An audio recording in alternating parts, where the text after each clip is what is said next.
Hey everyone, hopefully you can hear me now, and if you can, if I can just get a thumbs up in the chat to make sure that you guys can hear me all right. Okay, no echo. Okay, good. The only issue now, though, for this episode is that for some reason Zoom is having some problems, and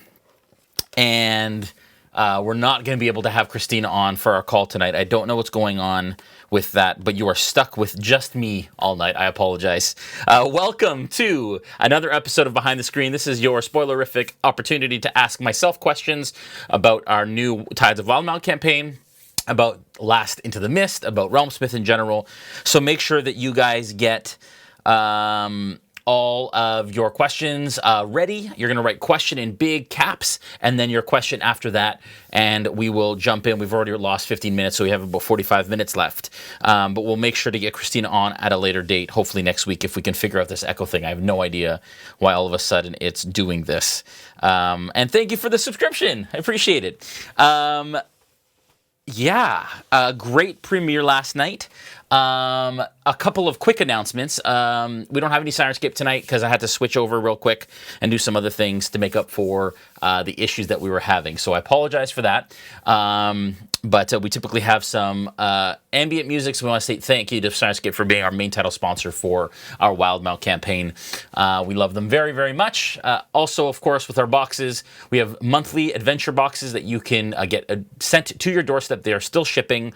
We haven't had any interruptions as of yet with that, so you can check those out at RealmSmith.tv, and you can get $20 off your first box by entering the promo code IWantAdventure, and you can do that. The questions are already rolling in, so we'll jump right in, not waste any more time.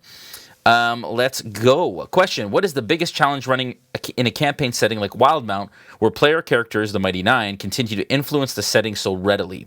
That is a great question, David. I have, first of all, I have a great love for them and for what Critical Role does and for what Matt does, and it's such an honor to do that.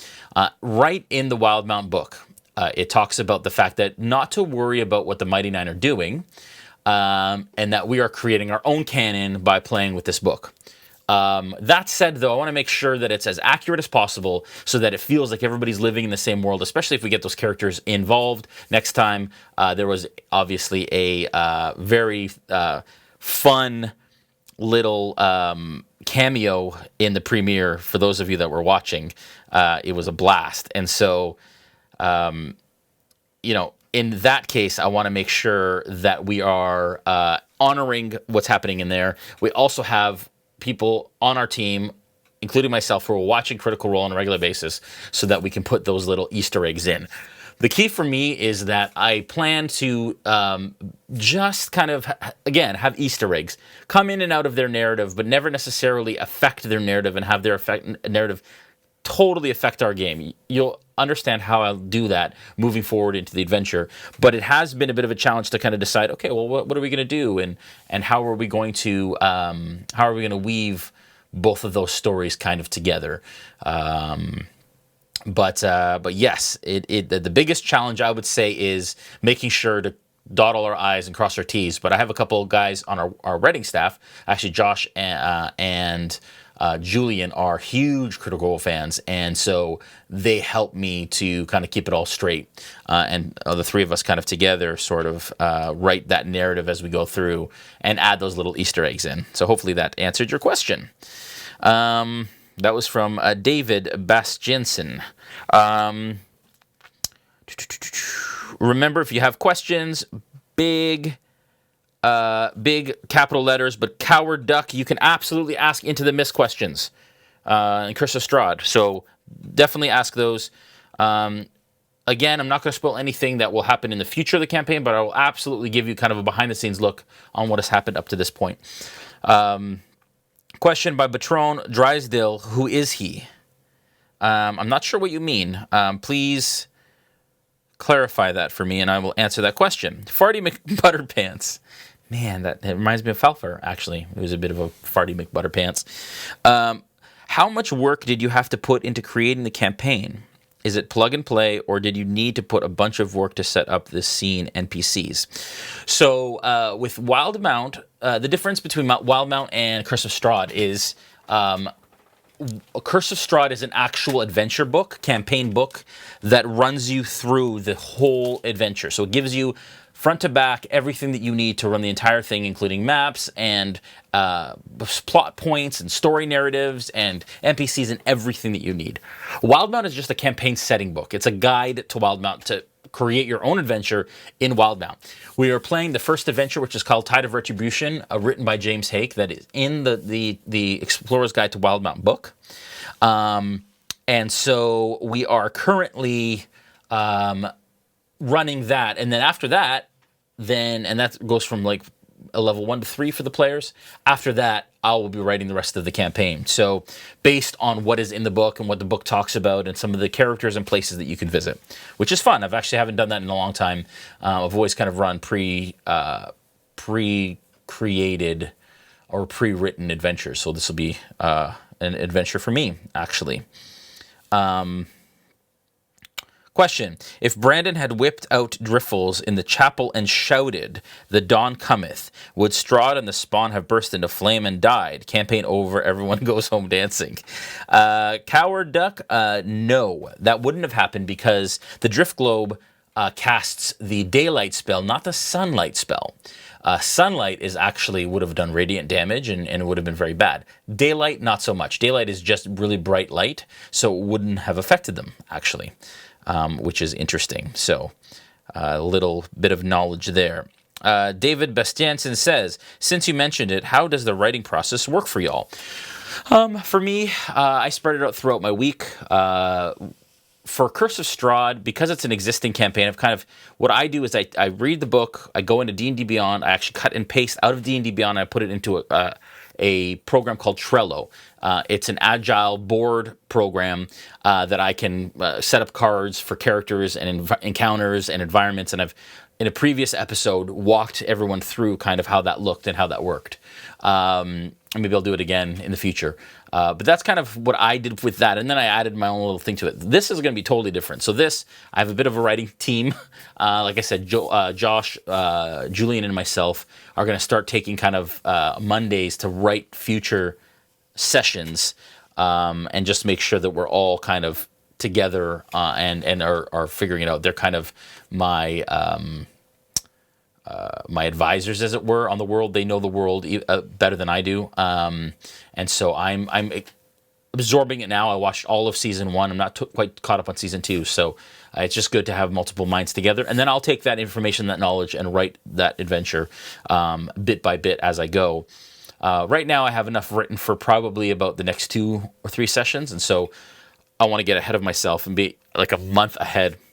And hopefully at least I have the story kind of skeleton together for the whole season, but not totally, because I want to make sure that I'm following what the players want to do. So I don't want to write too far ahead to make sure that I don't railroad them too much, which is really, really important for me to not do.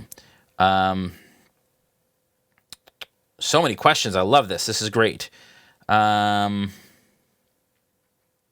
Tell us about the Jarrett's J Money medallion, Patron. So for those of you that don't know, the NPC that showed up in the premiere, his name's Jarrett Harsworth, and he was the captain of the guard in Whitestone for Percy, and a captain of the guard, also a Grey Skull, for Vox Machina over in Teldori. We had thought, hey, how funny would it be if he is now retired and he has come to the Menagerie Coast to kind of, take a load off. And so when we were listening to part of his introduction and then some of the interactions that him and Scanlan have had, Scanlan actually called him J-Money. Hey, J-Money. And so I was like, how funny would it be if Scanlan actually gifted him a medallion on his retirement that he was wearing on the Menagerie Coast to honor him. So that's the whole J-Money Jarrett thing, which, again, that's the way that we're going to do it. The way we're going to pay homage to Critical Role is not necessarily put the main characters in the story unless they actually appear and actually play with us as players, but adding NPCs and little Easter eggs in there that those Critical Role fans will love, but aren't jarring for those people who aren't playing. Pete4220 says, question, do you prep a decent piece of your adventure or complete thing, and how do you react to side quest kind of stuff? Yeah, so I have general notes. Some stuff I have written out, descriptions, as you can see. Sometimes I'm reading. Other times I just have cards set up for what I know is going to happen at certain points. With side quest stuff, sometimes I just have to wing it. There were lots of times in Into the Mist where they're like, oh, I want to go do this. Hadn't really prepped for that. Needed to kind of think on my feet. But remember, my rule of thumb is always the players can't follow leads that you don't give them. So I always make sure that I prep whatever leads I'm going to give them. Give them multiple leads so that they feel like they're not being railroaded, but that they still have choices. And it's not crazy for me as a DM having to basically prep all of Barovia in one go. Kyburn, in the prologue, what would you have done had Brandon decided that Snow was staying on the Wave Chaser? I imagine you would have found a way to take at least some action to him while the rest were on the other ship. No, I don't think I would have, actually. Frankly, if Snow had decided to stay on, he would have stayed on. He would have watched from a distance. He would have seen the combat started. Maybe at that point he would have gone over. But no, I think that decisions have to have consequences in D&D, and that also includes walking into a dark cave alone or staying outside the cave when your friends go in there. So no, I don't think I would have had the combat come over, actually. Zeastwood says, maybe I'll call you Eastwood. Where can you find the Into the Mists player character sheets? Great question. You can see now on the overlay, we have all of our all of the character sheets for Tides of Wildemount. But maybe I will post a link. Yeah, you know what? I'll post a link maybe for all of the character sheets so you guys can take a look at them for Into the Mist. I'd love to know why you ask, actually. That's my question back to you, Eastwood. Is it something you're just interested in looking at? I'd love to hear why you guys would like access to those. Coward Duck. In Curse of Strahd, what other combat did they sidestep? You mentioned the werewolf in a previous behind-the-scenes screen. Did they skip past some other encounters? That's a great question. I'm sure they did, but I don't know if I can think of any right now. There was an encounter with the crying voice in Barovia that might come into play later, so I'm not going to talk about it too much to spoil it, but there was a crying voice in the village of Barovia that they kept walking past that would have led to something. The Grick they sidestepped, they saw him, but they didn't fight him, which was good because then he never ended up showing up, and they kind of kept their energy. Let me think about that a bit more and see if there's anything else. If they had gone to the coffee maker shop, the vampire spawn were in there laying in wait. So if they had followed kind of the trail, if they had gone to the church, actually, this is a good one. They sidestepped, obviously, the vampire spawn also in the basement of the church in the village of Barovia. But also, if they had gone to the church to see Irina like they were supposed to before they left for the winery, they would have found out about the bones missing in the church. They would have found out that they're at the coffee maker shop. If they had gone to the coffee maker shop, the vampire spawn would have been there. And if they had searched enough and found the coffins, they would have had to fight all of those vampire spawn at that time. So yeah, there's lots of things that they've sidestepped, I guess, now that I'm thinking about it. Another question from David. I've only watched a part of the premiere. Did you catch the message spell requires a character to whisper into a copper wire? Rules as written, this means Plunkrock couldn't actually use it. Yes, so I did catch that. We caught that during the stream, and then I mentioned it to Joel, and he said he was going to pivot on that. And again, folks, we're playing D&D just like you guys do at home. I don't know all the rules. I don't know all the spells. I don't play many magic users myself, so I depend on my players to kind of know their spells and so on. And sometimes we mess up. Sometimes we play it different. Sometimes we stretch the rules a little bit, not intentionally or maliciously, but it just happens to happen. So that will happen more, I promise you. I will not there's lots of rules. I have a bad memory, so lots of rules get missed or misplayed, but it's really all about the fun at the table, and for us, more about the narrative and the experience. So I know that there are some rules lawyers out there that like to kind of keep us straight.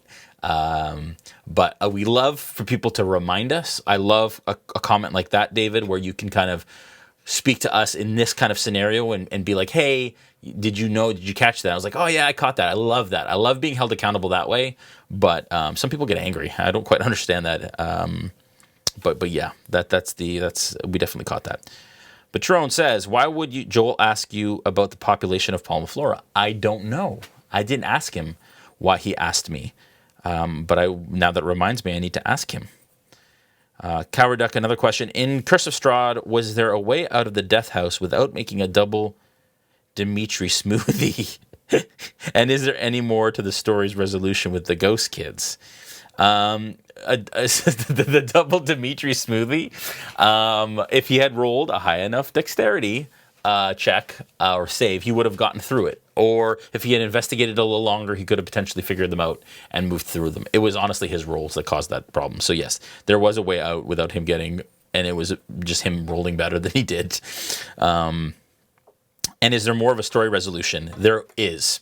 I will say, because they're probably not going to go back to the death house, that the ghost kids, if you had buried them back in their bones that they found in the attic, and they didn't know it was the kids' bones, they found a thing of bones, they left it, the crate. They had taken their bones and put them to rest in the crypt. In their crypts, the ghost kids would have been put to rest. There's a little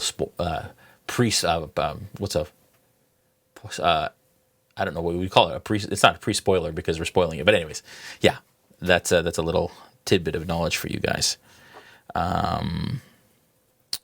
Did you utilize the heroic chronicle mechanic written into the Explorer's Guide to Wildemount during the character formation period for Tides? I did.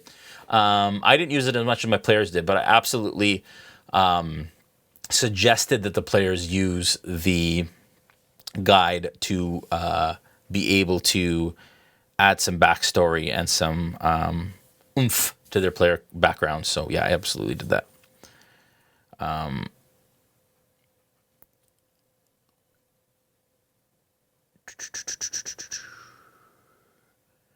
Question: do you?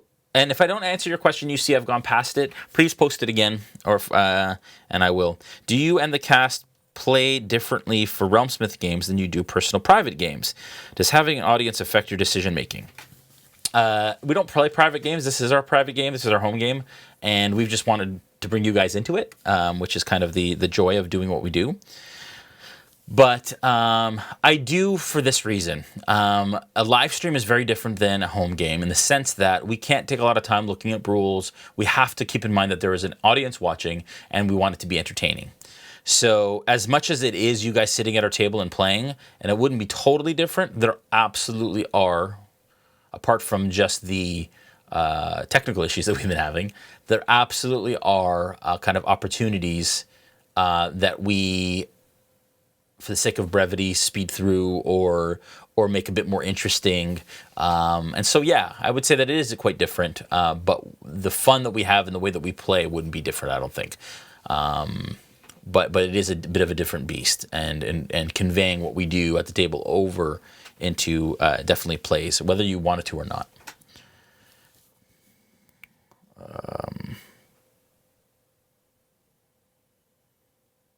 What mixed drink in our world would be equivalent to the Palmaflora drink? That's a great question, Patron. I never thought about that. I did say it was mango juice.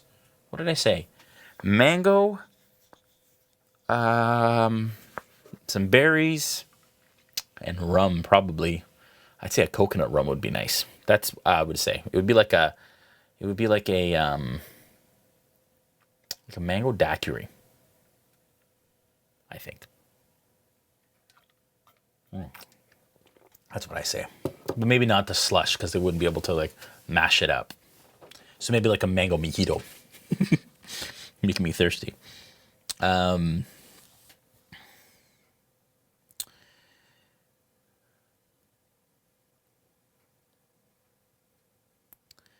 Let's see. Going down here. More questions. What type of tools do you use for encounters? For example, have you used the encounter builder on D&D Beyond? If so, what do you think? I've played with it. I haven't used it in session. I should have, and I probably will next session, actually, because I have a bunch of creatures, as you know, the Sahuagin have come in from the water and are now approaching. So I will absolutely use the encounter, not the encounter builder, but the actual, I forgot what it's called. Let me go there real quick. It's like the, under tools, it's the combat tracker. So I'll use the encounter builder and the combat tracker next session to, yeah, thank you, the combat tracker. I will absolutely use that now managing multiple creatures, because frankly, to track combat for me, I'm not the greatest at math either. So doing a lot of hit point stuff is difficult. I need kind of a calculator if I do it myself, and then tracking initiative and all that stuff is just a lot. So I think, and for, again, this is another example of how a live stream is different. We don't want dead time. So all of that kind of math and stuff that at a table game would be fine to kind of take your time, do whatever. Yeah, it's not so great on stream. So whatever we can do to kind of expedite those sorts of things, we take advantage of. What was losing the harpoon planned or legit accident? Legit accident. For me, when he shot it, I was like, oh, he tied a rope to it, but he didn't tie a rope to anything else. So it wasn't set up, but as he shot, I was like, oh, wait a second, that rope isn't tied to anything. Asked him, he said he didn't tie it off. So it was totally an accident on his part. What kind of light, Mr. Carrot says, what kind of light is in those torches behind you? Sorry, prop maker is curious.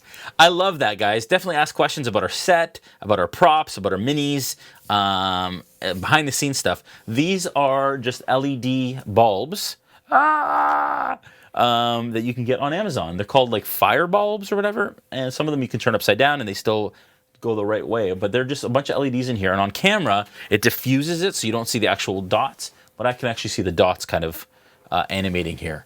But yeah, they're super cool, so you can get them on Amazon. Is there more to the stables where Sterling was playing hide and seek?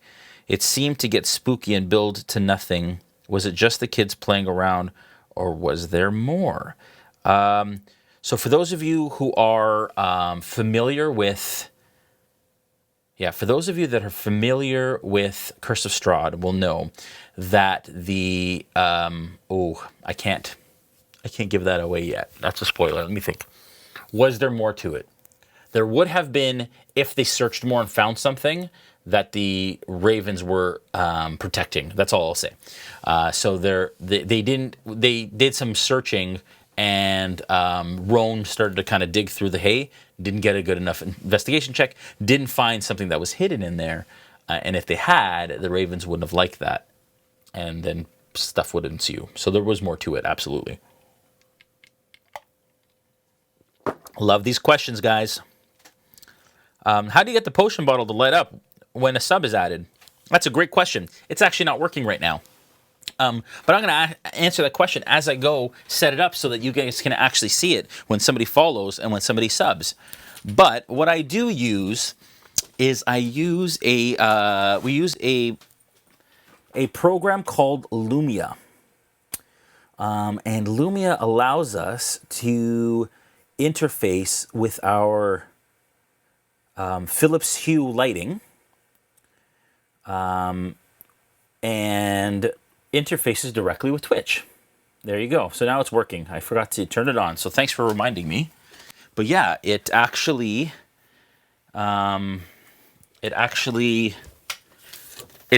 completely automated. So when you guys actually follow or subscribe, it flashes. So those of you that are watching that aren't subscribed yet, consider making us your Twitch subscription. If you do that, it will blink blue twice. If you just follow us, if you haven't followed us yet, please do. It'll blink once, purple. And that is completely automated, goes through the interwebs, and the magic happens. David says, you are really good about inviting players entirely new to D&D onto your shows. What have you learned as a DM helping folks get acquainted in a high-pressure environment like a live stream? A great question, David.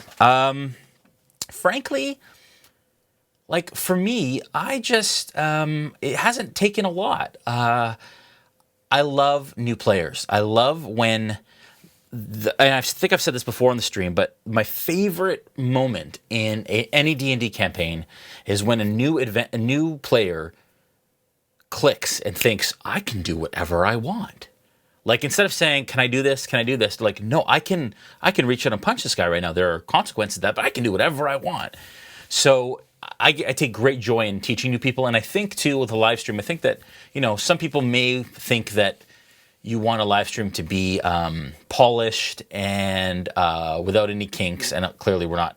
We still have issues technically and all of that kind of stuff with rules and everything. But for me, I think that there are players out there, and I'm sure even some in the chat would be able to say that there are players out there that absolutely are new, brand new to D&D, never played before, and are watching for the first time, and are even scared maybe sometimes or intimidated to start playing. And so having new players on the table that we can walk through, even when somebody casts a spell, I say for the people at home, tell me what that spell does. Because I think it's a learning experience as well. For those new, because there's tons of new players to D&D these days. So for me, I think it's an incredible opportunity for us to, answer those questions for our players at the table, but also answer the questions for the players out there.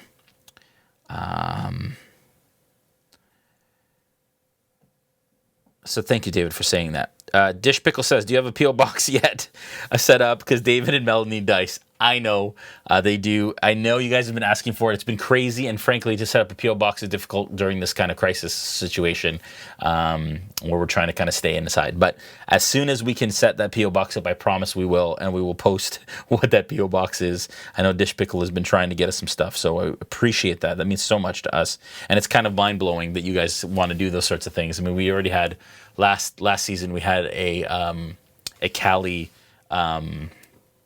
We had somebody do Cali fan art, which was mind-blowing.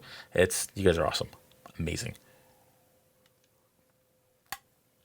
It's so fun. Redbearden says, what is the best monster in the game and why is it owlbears? You've answered your own question there. Owlbears are pretty awesome. I must say, I love owlbears for a lot of reasons. I think they're just wacky and weird. I think there's something really creepy about a bear with a beak. But it sounds like you already know the answer to that question. So I'm going to say, for me, the best creature in the game.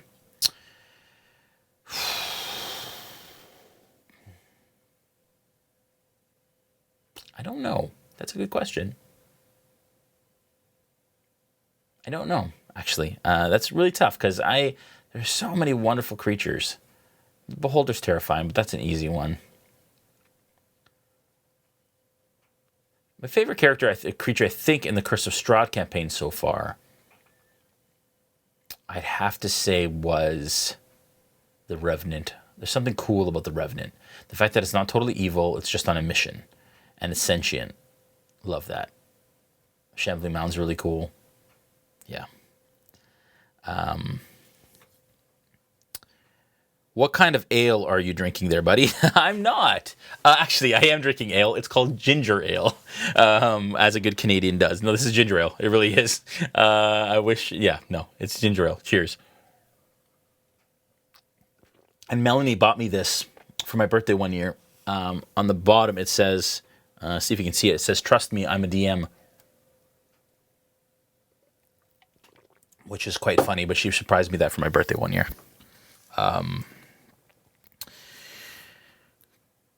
In Strahd's letter, he confessed to bringing the heroes to Barovia. Is he the figure that Falfar briefly saw in the mist?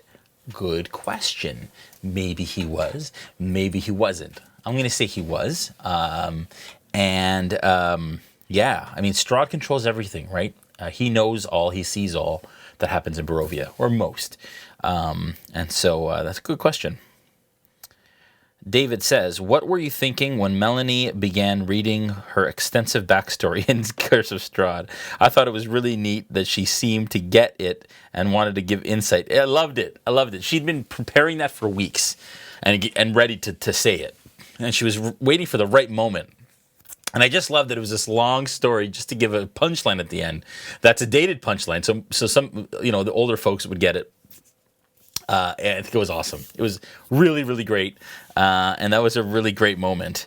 But I knew it was coming, and I knew what the punchline was because she had told me about it. So I was just waiting for it to come. But it was such a great roleplay moment. And for someone who, again, is playing D&D pretty much for the first time at this level in this deep roleplay, she's doing wonderful. Mr. Carrot says again, sorry if this has been asked before. What was it like DMing for Matt Mercer in the world he made during the prologue? Good question.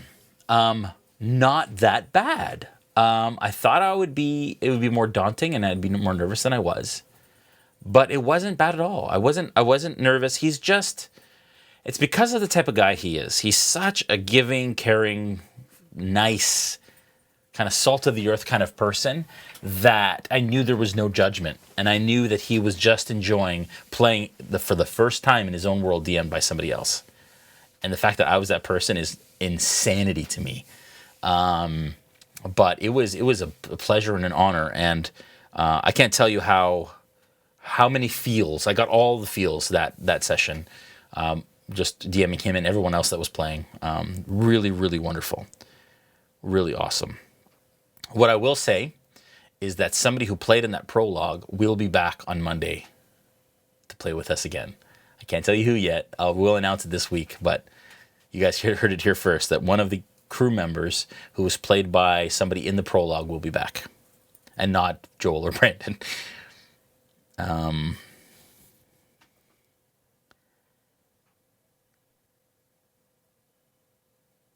Kyburn, it's not a question, but he says, I love how you guys aren't a polished production. Thanks. It makes it feel more real and is entirely relatable. Thank you. And we don't hide the fact that we're just trying to figure it out. There's no, who cares, right? Like, we're just folks love D&D, want to bring D&D to you. So I don't, even this show is all about the mistakes we make, the challenges we overcome, all of that stuff. I love it. Slice and Dice says, what things do you feel are the most important strengths one can have as a DM, and what are the most important things you should work to improve as a DM? I was asked before what the number one skill that a DM should have. That was during one of the streams. I think it was during Chris Estrad, because I remember David had answered too. And I said the most important... what was it? Wait, I said the most important thing. I think I said it was creativity. The ability to be creative, I think, is what I said, because there's so many. You could know all the rules. Was it a creativity? Maybe it was a different word. Does anybody in the chat know what I said? But I think I said creativity. And I think that improving that part of it. So being able to kind of weave a story and a narrative and kind of respond on the fly and create on the spot, I think is really important. It's an important skill to have, because again, you can know the rules really well and all that stuff, but I think that being a creative person and being able to think on your feet, and being able to take those left turns when you need to, I think is incredibly important. I think I said creativity. If I'm wrong, please, but that's the idea. The idea that, yeah.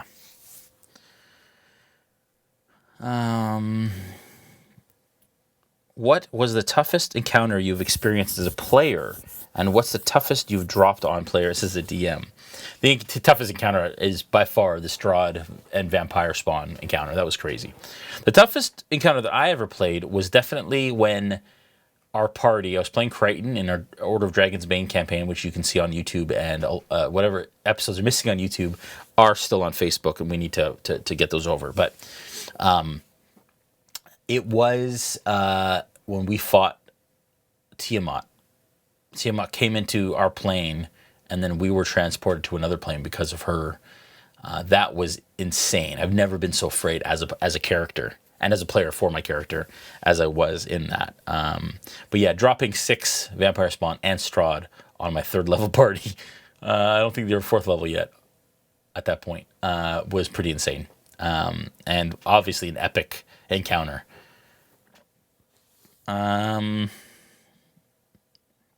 People are saying flumps are great. You said if they sacrificed the life on the altar in the basement of the death house in Curse of Strahd, the monster wouldn't have appeared. Did it have to be a character who was sacrificed? Were there ways around that? Could they have tied up the Grick? Yes, so it was a living thing. It was any living thing. If they had killed any living thing, the house would have slept and the creature would not have come. And actually, that's a really good point. So if they had killed somebody, the slicing and dicing and all of the craziness in the house wouldn't have happened. They would have gotten out just fine. But that's a big sacrifice to make. On the Wildemount prologue, why did the opposing ship crew smell like sulfur? So that was an Oblex. Oblex is a creature. It's like a mass ooze that can create a simulacrum of itself up to 1d4 times. So create people that it has absorbed memories from. And it says that those simulacrum and the thing itself, thank you for the follow, smell slightly like sulfur.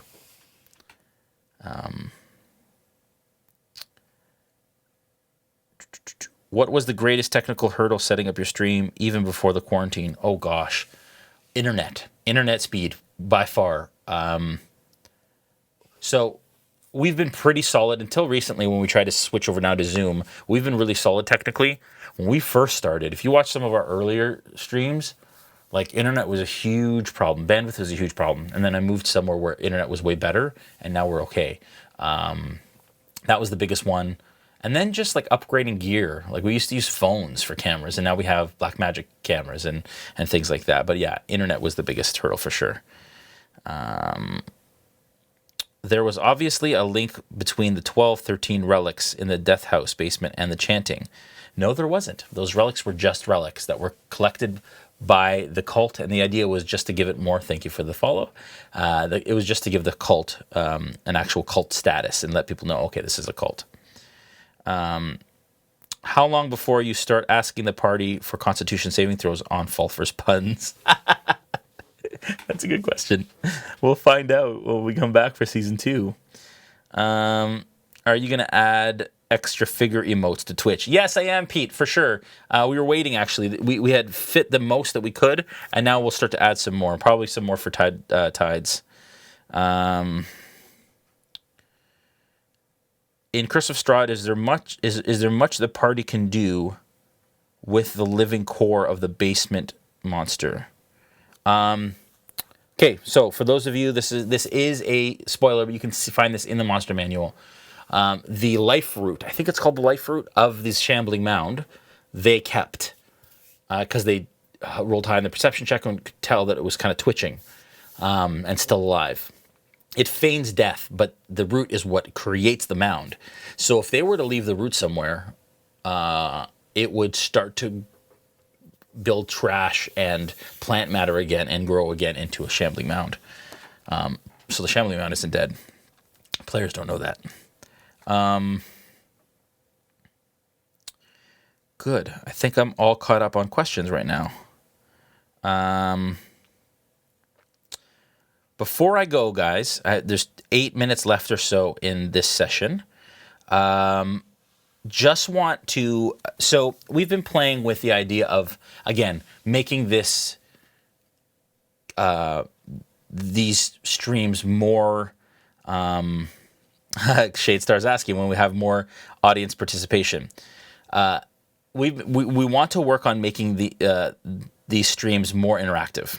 That is a huge thing that we want to continue to do. I think that it was fun. It was a blast for us to say loose, and you guys loosed arrows. I got chills when he came in and said, 40 arrows or whatever. It was insanity. So first of all, thank you everyone for who did that. And here's the thing. Lots of people make money on Twitch. Lots of gamers play games and people just give them bits for nothing, just for watching, to support that channel. That's a wonderful thing. But we prefer that you guys give us bits and then we give something back. Whether it's a bit of the narrative or whatever. So we are currently devising a bunch of ways that we can potentially get you guys to optionally play with us using bits and interact in the game even more, even outside of combat in some scenarios, to do that. We have some ideas, but I wanted to ask you guys, thank you, that is a subscription, appreciate that. I wanted to ask you guys if you have any ideas of how that could potentially happen. If you have any thoughts of how you could spend bits to affect the game world in real time, let me know. And we're going to go through. If you guys have some, we'll take a look at those responses now. We'll chat about them.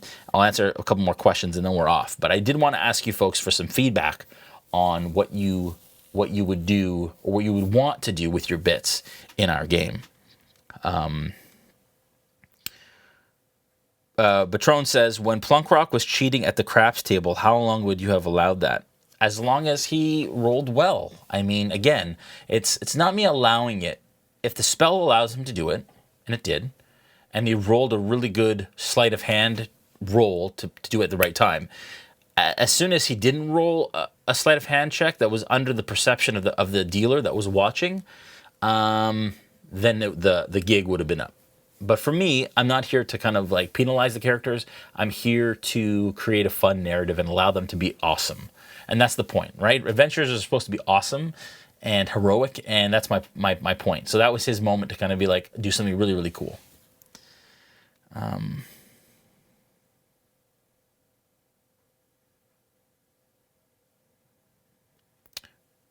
We had a lot of fun doing it, and interactive part was awesome. Sad I missed out on it. It'll be back, Mr. Carrot.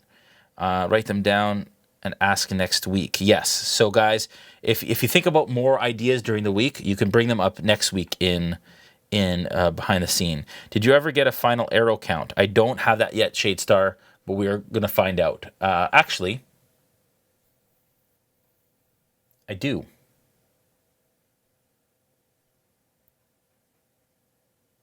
$200 arrows, I think, was the final. Or even more than that, like 200, 250, I think, was the final count. But I can get you an actual number. But yeah, you guys shot about 200 arrows, which was amazing. So thank you. Thank you, Patron. He just sent me, that was a bit, actually. So that blue blip was bits being spent.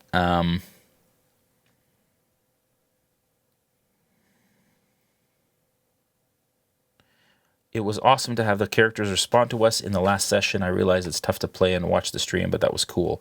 Oh, Farty McButterpants. Yeah. That's true. So maybe in breaks we'll have characters kind of jump in and chat in the chat. That was great. That was because we were trying to figure some things out, but and unfortunately we were delayed an hour and a half, which is horrible. So I apologize for that.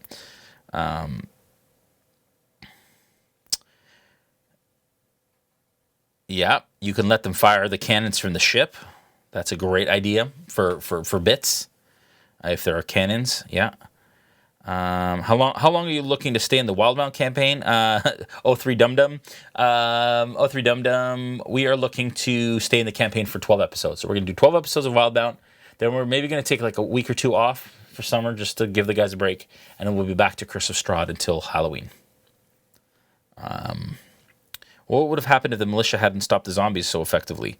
They would have stormed the city, and villagers would have, and townsfolk would have died.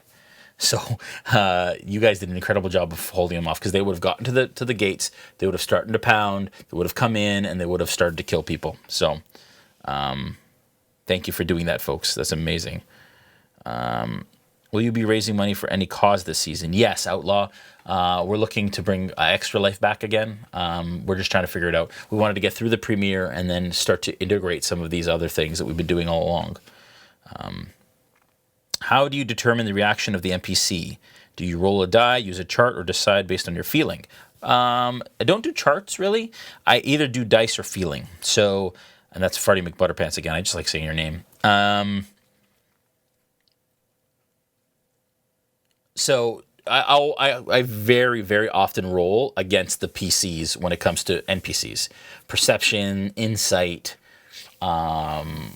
persuasion, all of that kind of stuff. I typically, when the players are doing something, I'm typically doing, when you see me roll and you'll hear it through the mic, I'm doing some sort of contested test. roll to see how they react. And then sometimes it's just by feeling. And even the players, sometimes I won't make them roll a dice. They'll say, just because of your role play, I'm going to give it to you, and this is what happens. So,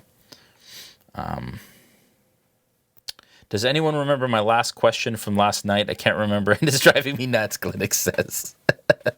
I don't remember, Glenix. I apologize.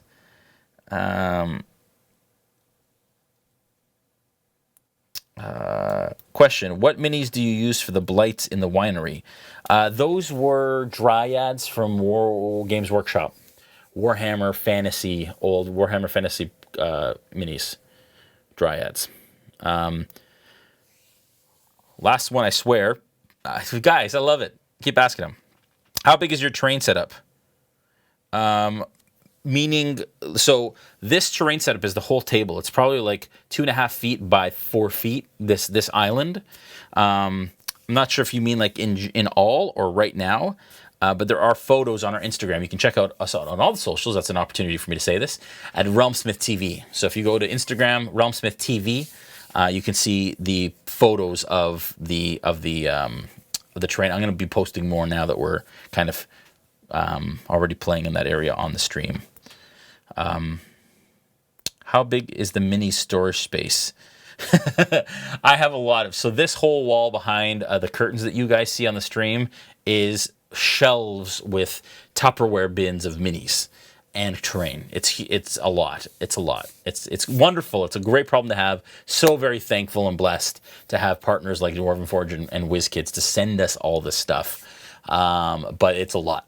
My minis are like, all of my minis are like in, I'd say probably a bin like this big and maybe like this tall. And that's all the minis that we have. And then that's only the medium-sized minis. Then I have another large thing of large-sized minis, and then I have a bin for giants, a bin for dragons, a bin for... Anyways, it's crazy. I'll take the last 3 questions I see here. Will we find out what the druid was putting in the wine vats? Yeah, I said that, I think, last week or 2 weeks ago. On behind the screen, it was poison. She had put it into 3 of the 4 vats. Would you sell any of your minis? We need them because of the stream. At some point, maybe I'll sell them, but probably not. I love having them. Dish Pickle, do you build and paint the miniature sets? Some of them I do. So half of the dungeon stuff that we use for Dwarven Forge, I paint. I paint a lot of the miniatures that are on the table. That's an opportunity for me to say, on Nolzur's Marvelous Tutorials on Sunday nights, I paint, for 2 hours, I paint minis from the D&D Nolzur's line. And there's like 40, we just finished our 40th episode, so there's 40 episodes of minis that we've painted from the various waves of the WizKids minis that D&D does. So a lot of minis on the table are painted by myself, but the lion's share are also, pre-painted, but there are many, many that I've painted. In fact, I see like at least a dozen or so that I painted that we used on Monday night. Last question. Will we find out why the druids were putting poison in the wine vats? Just to be mean. Something stuck in my throat. Just to be mean. They were poisoning the wine because they wanted to get back at them for a reason that I can't talk about. So... Anyway, Sakura, I know you have to go. I also have to go. So thank you so much, guys, for another episode of Behind the Screen. Sorry Christina couldn't join us today. We will make sure that she gets in. I don't know why we're getting this stinking echo. I apologize, but we will absolutely sort that out. Hopefully for next Monday, we won't have the issue because it's intermittent and we're trying to figure it out. But thanks so much, guys. This is record viewership again tonight on Behind the Screen. Keep spreading the word. Make sure that you follow, subscribe with Twitch Prime. Consider making us your Twitch Prime account or subscription. It doesn't cost you anything extra. It helps us do what we do. And then also follow us on all the socials, as well as YouTube, where we have all of our VOD episodes uploaded for your viewing pleasure. Thanks, guys. Have a wonderful night. Stay safe. Stay home. Wash your hands. And hopefully soon, when this is all over, all of us could be at the same table again, which I cannot wait for. Okay, guys? Have a good night.